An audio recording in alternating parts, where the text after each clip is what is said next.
Welcome to Marine Corps History in Your Pocket, a new video series from NMMC Kids highlighting the history and heritage of United States Marines.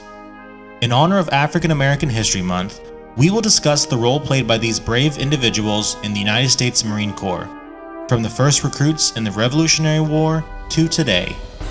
Beyond historical firsts often shared and reshared on social media each February, we want to highlight the collective experience of African Americans who proudly wore the eagle, globe, and anchor. Fighting adversity and overcoming the barriers of racial prejudice, African American Marines have always embodied the motto of the Corps, Semper Fidelis, or always faithful.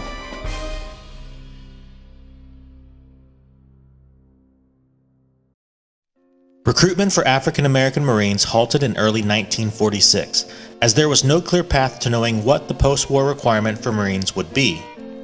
By 1947, the Commandant cut the strength of African American personnel to just 1,500 individuals. At the same time, civilian civic leaders and politicians were working hard behind the scenes to shoulder equality for all African Americans. A. Philip Randolph, president of the Brotherhood of Sleeping Car Porters, directly opposed President Truman's proposal of a peacetime draft, as it might result in, quote, mass civil disobedience. Randolph pushed for more equality. Pressure continued for Truman, and ultimately he signed Executive Order 9981 in 1948. Although some individuals within Marine Corps leadership opposed the changes, the wave of equality had already shifted in favor of integration, and on 20 April 1949, Secretary of Defense Lewis Johnson ordered all armed services to end racial discrimination, providing that, quote, all individuals, regardless of race, will be accorded equal opportunity for appointment, advancement, professional improvement, and promotion. African American Marines could be assigned to vacancies in any unit where they could be effectively utilized. Equality in the Marine Corps, slow at first, took just 7 years from the humble beginnings at Montford Point to achieve. All Marines would be needed in the coming conflicts of the Cold War era, as tensions between global superpowers heated to a boiling point. African American Marines served proudly in the Cold War's next two conflicts in Korea and Vietnam. At the outbreak of the Korean conflict, there were 1,502 African American Marines on active duty, a small percentage to the total strength of nearly 75,000 Marines. By the end of the war in 1953, over 14,000 had served, or approximately 6% of the Corps' total strength. Racially integrated units of Marines took part in every major battle during the Korean War, from the early engagements in the Pusan perimeter and the amphibious assault at Incheon, to the capture of Seoul and the bitterly cold Battle of Chosin Reservoir. Colonel Homer Litzenberg Jr., regimental commander of the 7th Marines, commented after Chosin that, quote, never once did any color problem bother us, also commenting that they were some of the finest Marines he'd ever seen. The experience of combat in the Cold War's first hot conflict proved how effective all Marines who served could be, yet only a few black officers served during the war. One of these was 2nd Lieutenant Frank E. Peterson, the Corps' first African American pilot. Peterson flew more than 300 combat missions in Korea and Vietnam. He would continue to break records with many other historic firsts throughout his service, retiring in 1988 as a lieutenant general.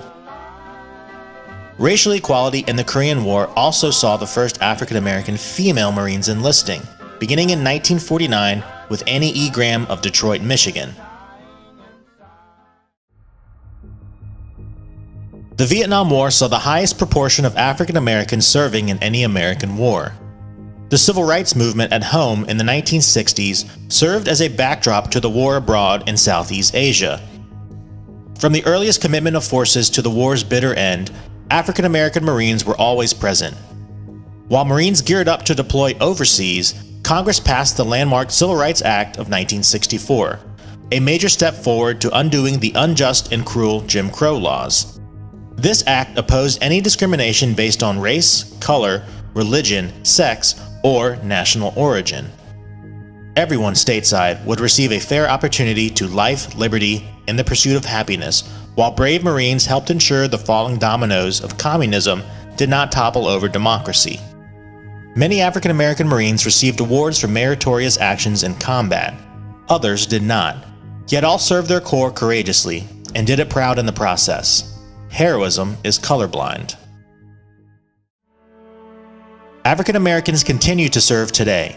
According to a 2016 study, African Americans comprise 10% of the entire Marine Corps.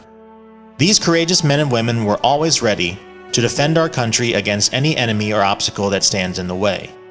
This year, Commandant of the Marine Corps, General Robert Neller, had this to say about the role of African Americans in the Marine Corps. Quote, "Time and again, African Americans have offered their selfless service in numerous fields of endeavor and demonstrated tremendous loyalty, ingenuity, leadership, and heroism despite many hardships and obstacles. Within the Marine Corps, the Montford Point Marines breached the path upon which today's Marines tread, and the African American Marines of today continue to broaden and deepen that path." We have learned about the African Americans of the Marine Corps, men and women who embody honor, courage, and commitment, and the motto of our beloved Corps, Semper Fidelis, always faithful. If you'd like to learn more, please visit us at our museum in Triangle, Virginia, or go to our website at usmcmuseum.com. Thank you for watching History in Your Pocket.